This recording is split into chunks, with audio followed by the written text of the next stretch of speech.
नमस्कार, मैं हूं रविंद्र जैन और आप देखना शुरू कर चुके हैं सबकी खबर। आज पूरे देश भर में यदि कोई चर्चा है तो वो चर्चा है दिल्ली में युवाओं के आंदोलन को लेके। और अब ये आंदोलन जो जंतर मंतर से शुरू हुआ है धीरे धीरे पूरे देश भर में फैलता चला जा रहा है। तमाम लोग बात कर रहे हैं, कुछ इसके पक्ष में जा रहे हैं और कुछ लोगों का ये मानना है कि कहीं ना कहीं युवकों का ये जो आंदोलन है वो भटक सा जा रहा है, क्योंकि इसमें कई ऐसे एलिमेंट घुस गए हैं जो हिंसा का मार्ग अपना रहे हैं। हम देख रहे हैं कि पिछले 48 घंटे से बड़े सुनियोजित तरीके से गोदी मीडिया कहकर पत्रकारों पर भी हमले शुरू हो गए। एक समय होता था जब यदि पत्रकार का अपमान होता था तो पूरा मीडिया सड़क पर उतार आता था, लेकिन इस बार पिटाई हो रही है, जानलेवा हमले हो रहे हैं और एक गंभीर चुप्पी दिखाई दे रही है पूरे मीडिया जगत में। तो बहुत सारे विषय हैं। क्या वाकई नरेंद्र मोदी जी को धर्मेंद्र प्रधान से इस्तीफा ले लेना चाहिए? क्या पेपर लीक का जो मामला है, युवाओं की जो मांग है, उस पर कोई बड़ा एक्शन होना चाहिए? सुप्रीम कोर्ट क्यों नहीं सुनवाई कर रहा है? क्या ये आंदोलन देश में एक ऐसा आंदोलन का रूप ले लेगा जो 1975 के बाद शायद बड़ा आंदोलन होगा? बहुत सारे सवाल हैं। और आज मैं आया हूँ मध्य प्रदेश में भारतीय जनता पार्टी के संस्थापक सदस्य, जो लंबे समय तक भारतीय जनता पार्टी के कार्यालय मंत्री रहे, विधायक रहे, सांसद रहे और अब इनको आप भारतीय जनता पार्टी का पितृपुरुष भी कह सकते हैं, नाम है रघुनंदन शर्मा जी। अब उनसे समझते हैं कि वाकई इस समय वर्तमान परिस्थिति में बीजेपी को क्या करना चाहिए, मोदी जी को क्या करना चाहिए, इस आंदोलन का स्वरूप क्या है, क्या होना चाहिए और युवाओं के जोश को कैसे, इनके गुस्से को कैसे शांत किया जा सकता है। रघु जी, आपका बहुत बहुत स्वागत है। मैंने भूमिका बताई है। दिल्ली का जो आंदोलन है, एक पक्ष ये कह रहा है कि ये युवाओं का आक्रोश है जो इस सरकार के लिए घातक हो सकता है। कुछ लोग ये मान रहे हैं कि इसमें कुछ ऐसे एलिमेंट घुस गए हैं जो कह रहे हैं कि गांधीवादी आंदोलन है, लेकिन कई जगह हिंसा दिखाई दे रही है। तीसरा पक्ष ये है कि पुलिस के जरिए आंदोलन को कुचलने की कोशिश हो रही है। उतना ही ये आंदोलन तीव्र होता चला जा रहा है। क्या कहेंगे आप? देखिए कि पहले दिन से जिस मुद्दे को लेकर के इस आंदोलन की घोषणा की गई थी, उसी दिन ये आशंका तीव्र हो गई थी कि इस आंदोलन के प्रायोजक वो लोग हैं जो देश में अराजकता उत्पन्न करना चाहते हैं।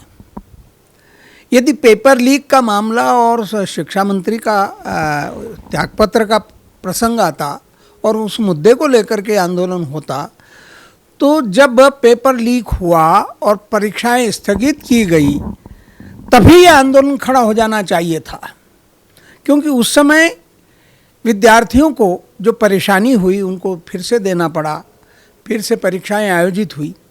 लेकिन उसके बाद नए सिरे से तारीखें घोषित हो गई। उसके बीच में काफ़ी दिन का समय था, लंबी अवधि उसमें छात्रों को तैयारी करने के लिए दी गई, व्यवस्था के लिए लंबी अवधि दी गई, पुनः व्यवस्था करने के लिए।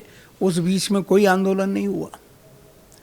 जब ये हो गई दूसरी बार परीक्षा और संसद का सत्र कब प्रारंभ होगा इसकी प्रतीक्षा हो रही थी, क्योंकि जो प्रायोजक हैं उनके दिमाग में ये था कि संसद के अधिवेशन के समय ही ये करेंगे ताकि उसका राजनीतिक लाभ हो और सत्तारूढ़ पार्टी को नुकसान पहुंचाया जा सके। लेकिन राहुल जी, सत्र तो अभी शुरू हुआ है, आंदोलन को तो 30 दिन हो गए लगभग। नहीं, आज 26वां दिन है आंदोलन को और सत्र प्रारंभ हुए आज 5वां दिन है। गलत है रविंद्र जी। 4 दिन 5 दिन पहले ये सारा आयोजन तीव्रता से हुआ। उसके पहले आंदोलन नाम मात्र का था, वो शुद्ध रूप से छात्र कर रहे थे उसमें। उसके बाद में प्रायोजित रूप से जिन लोगों ने षड्यंत्र करके इस आंदोलन को हथियाया है, उन्होंने इसका स्वरूप बिगाड़ दिया, हिंसक कर दिया। आप देखेंगे वहाँ मंच पर कौन थे जो ये कह रहे थे इन भारत तेरे टुकड़े होंगे इंशाअल्लाह इंशाअल्लाह, वो लोग उसमें शरीक थे। और भी ऐसे समय समय पर ऐसे तत्व जो भारत विरोधी थे वो सब उसमें जमावड़े में इकट्ठे हुए। वो सब लोग जो आंदोलनजीवी हैं, जिनका काम ही यही है कि कोई भी आंदोलन करे उसमें नेतृत्व कर की श्रृंखला में जाके खड़े हो जाना, ऐसे सारे लोग खड़े हो गए। और इसलिए इस आंदोलन का स्वरूप बिगड़ गया, उद्देश्य नष्ट हो गया और ये आंदोलन का कोई अर्थ ही नहीं बचा। तो पहले दिन से सरकार ने संवाद के रास्ते क्यों बंद किए हैं? बड़ा सवाल यह है। धर्मेंद्र प्रधान का इस्तीफा मांगा गया है, ऐसा क्या है कि आप धर्मेंद्र प्रधान खुद चाहते हैं दे दें, लेकिन सरकार क्यों अड़ी हुई है कि नहीं हमने भाई गलती हुई है, पेपर लीक हुआ है, नैतिक जिम्मेदारी बनती है ना धर्मेंद्र प्रधान की? देखिए, कोई धर्मेंद्र प्रधान ने जाकर के थोड़ी पेपर लीक करवाया। नैतिक जिम्मेदारी की बात कर रहा हूं। नैतिक जिम्मेदारी बाकी लोगों की बनती है या नहीं बनती है, लेकिन इसमें जो लोग व्यावसायिक रूप से जुड़े थे उनके ऊपर कठोर कार्यवाही होना चाहिए। यदि ये कठोर कार्यवाही सरकार नहीं करती तो उसमें ये दोषी हैं, लेकिन सरकार ने अपना काम करना शुरू किया है, इसलिए इसमें धर्मेंद्र प्रधान से त्यागपत्र मांगना मैं इसको गैर जिम्मेदाराना मानता हूँ। पर किसी ना किसी की जिम्मेदारी तय होती, कार्रवाई नहीं हो रही। अब कार्रवाई शुरू हुई है जब यह आंदोलन उग्र रूप ले चुका है। इस कार्रवाई को पहले भी तो कर सकती थी सरकार। नहीं, आंदोलन में आपने देखा जो प्रारंभ में शांतिपूर्ण ढंग से शुरू हुआ था, उसके बाद में तोड़फोड़ शुरू हुई, गाड़ियाँ गई, नागरिकों को परेशान किया गया। ये जिस प्रकार से इसकी हिंसक स्वरूप में बदल दिया गया इस आंदोलन को, वो फिर लोकतांत्रिक परंपरा के विपरीत ही हो गया। ये अलोकतांत्रिक हो गया, हिंसक हो गया। और इसलिए यदि पुलिस ने कोई कार्यवाही की है तो वो जायज़ है, कानून और व्यवस्था के प्रति जिम्मेदार होना चाहिए। और यदि कानून और व्यवस्था को भंग करने की कोशिश करेंगे, जबरन संसद में घुसने का प्रयत्न करेंगे, गाड़ियां तोड़ेंगे, असहाय लोगों को, जिनका कोई पथिक लोग हैं जो आ रहे हैं जा रहे हैं, उनको बढ़ चढ़ करके ये युवा तथाकथित, और आपने देखा कई इंटरव्यू हैं जिनका विद्यार्थी नहीं है, जो पढ़े लिखे नहीं है, जो नीट का अर्थ नहीं जानते, फार्मूला नहीं जिनको पूरा मालूम है कि ये नीट का जो है फुल फॉर्म क्या है, ऐसे सारे लोग उसमें शरीक हुए हैं। पत्रकारों ने ही ये सब बताया है और पत्रकारों में दो धड़े हो गए हैं, एक लेफ्टिस्ट है और एक राष्ट्रवादी है। राष्ट्रवादी सच्चाई उजागर, मतलब राष्ट्रवादी जिन्हें गोदी मीडिया कहा जा रहा है उन्हें आप राष्ट्रवादी करें। अब ये तो नामकरण कोई किसी का भी कुछ भी कर सकता है नामकरण करने के लिए। जो सड़क पे पिट रहे हैं वो लेफ्टिस्ट है या राष्ट्रवादी है, जिनकी सड़क पर पिटाई हो रही है अभी?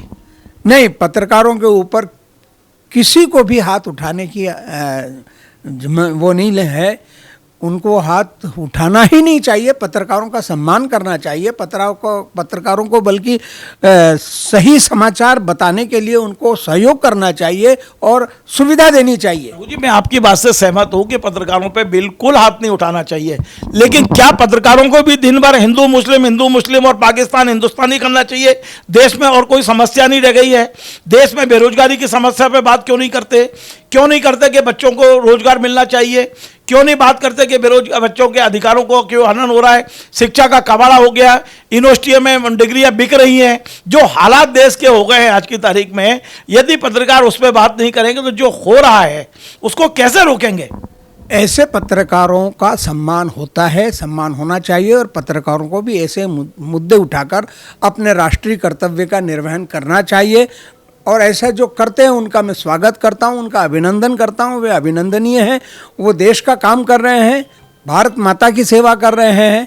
लेकिन जो राजनीति के चंगुल में फंस जाते हैं और अपनी विचारधारा को पत्रकारिता के माध्यम से लाते हैं, वो निंदनीय है। उनको इस प्रकार की पत्रकारिता करके और ऐसे यानी कहना चाहिए कि विध्वंसक और हिंसक कार्यवाही को बढ़ावा देना ये भी पत्रकार का कर्तव्य नहीं होता है। पत्रकार बनकर के ऐसे तत्वों को प्रोत्साहन देना ये भी उनका कर्तव्य नहीं होता है। लेकिन यदि वो वास्तव में रिपोर्ट कर रहे हैं और सही जानकारियां जनता तक पहुंचा रहे हैं तो ये वो एक प्रकार से लोकतंत्र की भी सेवा है और भारत की भी सेवा है। जी, आप बहुत परिपक्व राजनेता हैं और आपने पूरी जिंदगी दुनिया देखी है। आज मीडिया हाउसेस उन्हीं के पास हैं जो नरेंद्र मोदी के दरबार में काम धंधे करवा रहे हैं। कोई कोयल माइंस ले रहा है, कोई कहीं का ठेका ले रहा है, चाहे वो अडानी हो अंबानी हो, सारा मीडिया इनके हाथ में, 18 चैनल इनने खरीद रखे हैं। क्या इनसे आप उम्मीद कर रहे हैं कि ये निष्पक्षता से पत्रकारिता करेंगे? मलाई ये लोग खा रहे हैं और सड़क पर वो बेचारा पत्रकार पिट रहा है जिसको केवल वेतन मिलता है अपने परिवार को चलाने के लिए। देखिए, आप ही पत्रकारों के बारे में कौन पत्रकार है, कौन पत्रकारों के संरक्षक हैं, इसकी बात कर रहे हैं। और आप ही कह रहे हैं कि मीडिया उन घरानों से चल रहा है। और यदि ऐसा, ये मैं नहीं कह रहा हूं कि आपको दिख नहीं रहा, आपको नहीं पता। नहीं, मैं ये जानता हूं कि पत्रकार पत्रकार है और पत्रकार अपने कर्तव्य का निर्वहन करता है। वो राष्ट्रीय परिप्रेक्ष्य में हमेशा जनहित की बात करता है, लोकहित की बात करता है, प्रजातंत्र के संरक्षण की बात करता है और प्रजातंत्र को चाहने वाले या प्रजातंत्र का समर्थन करने वाले लोगों का समर्थन मीडिया करता है। क्योंकि इसीलिए प्रजातंत्र में जो 3 प्रमुख खंभे माने जाते हैं उसमें पत्रकारिता भी, स्वतंत्र पत्रकारिता भी एक आवश्यक स्तंभ है जो इस लोकतंत्र को थामे हुए है।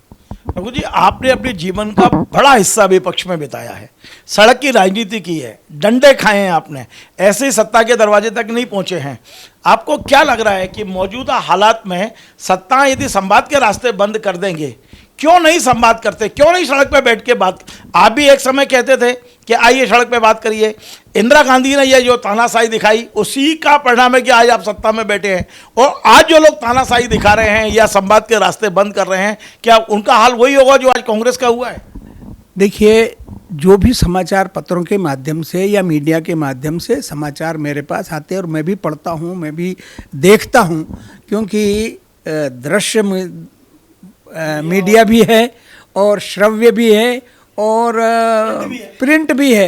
ये तीनों प्रकार की मीडिया हमारे सामने है, सबके समाचार सुनते हैं। उसमें से ये निष्कर्ष निकाला जा रहा है और मैं तो ये निष्कर्ष निकाला चाहता हूँ कि आंदोलन पूरी तरह से भटक गया है। अच्छा उद्देश्य लेकर के चल रहे विद्यार्थियों को गुमराह किया, भ्रमित किया और वो उन लोगों के हाथों में चला गया है जो इस देश में सदैव से अराजकता उत्पन्न करना चाहते हैं। आप अनुभव के आधार पर सरकार से भी कुछ कहेंगे कि ऐसी स्थिति में सख्ती से पेश आना चाहिए या बच्चों से बैठ के बात करना चाहिए? नहीं, विद्यार्थियों से बैठ करके बात करना चाहिए, उसमें कोई दिक्कत नहीं है। और विद्यार्थियों की बात केवल करना ही नहीं चाहिए, विद्यार्थियों की बात को सुनना चाहिए और सुन करके जायज़ मांगों को तुरंत कार्यान्वित भी करना चाहिए। और एक और सवाल मेरा ये बनता है कि यदि आप ये आरोप लगा रहे हैं कि विध्वंसकारी आ गए हैं, तो विध्वंसकारी खुले क्यों छूट रहे हैं? जब आपके पास, आपकी सरकार के पास ये प्रमाण है कि ये लोग सब विध्वंसकारी हैं, तो इन्हें जेल में क्यों नहीं डालते? क्यों खुला छोड़ रखा है? ये बार बार आंदोलन में आ जाते हैं, इनका परमानेंट इलाज क्यों नहीं करते? ही और अब तो सारा प्रतिपक्ष राजनीतिक लाभ लेने के लिए उनके मंच पर जा रहा है। राजनीति में आएगा के लिए, राजनीतिक लाभ लेने के लिए। आप भी जब विपक्ष में, उनको राजनीतिक लाभ क्यों लेने देंगे? आपने नहीं लिया था, आपने नहीं लिया, राम मंदिर के नाम पे नहीं लिया। विद्यार्थियों को हथियार बना करके और लाभ प्राप्त करना चाहते हैं और उनके आंदोलन को की दिशा पलटना चाहते हैं। जेपी आंदोलन में आपातकाल में आपने लाभ नहीं लिया, जो आप कह रहे हैं कि उनको लाभ नहीं लेना। राजनीतिक व्यक्ति लाभ नहीं लेगा तो कौन लेगा?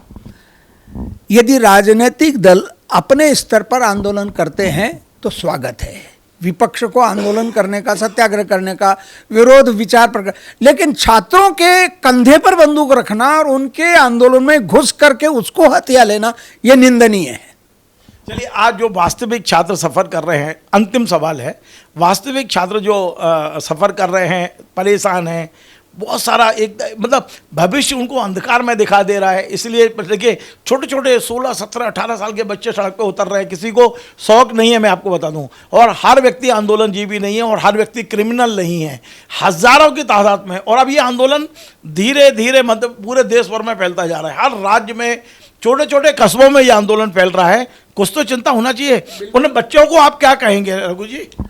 देखिए, विद्यार्थियों को संयम से काम लेना चाहिए, अपनी बात रखना चाहिए, शांतिपूर्वक ढंग से रखना चाहिए।